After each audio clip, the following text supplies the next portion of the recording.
Ko sve pere pare za kriminalce? Pa ko stigne. Zato će cijene stanova ići još u nebesa. Srpska misica Ivana Korab je žena Ognjena Šekularca, vlasnika Sokerbeta, koji je sa pokojnim škaljarcem Goranom Vlaovićem zajedno radio. Ona i njen muž su za njega prali novac i tako kupili nekoliko stanova po Evropi, jedan na Ibici i više stanova po Beogradu. Ovo je brat pokojnog škaljarca, Vedran Vlaović, koji također novac od kokaina ulaže u Srbiji kupujući stanove. Jedan su prodali Saši Marčeti posle Goranove smrti. Sve može da se proveri. Marčeta, bivši suvlasnik Balkan Beta, prebacio je jedan stan sa Vlaovićevog oca na sebe. Stan je na Novom Beogradu. U pitanju je penthouse, vredan preko 1,5 miliona evra.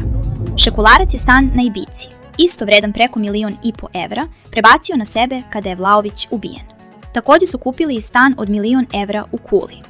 Sad sa novcem ubijenog škaljarca upravljaju oni i brat pokojnog Vlaovića. Zapratite Telegram kanal Građanska neposlušnost za još sočnih informacija.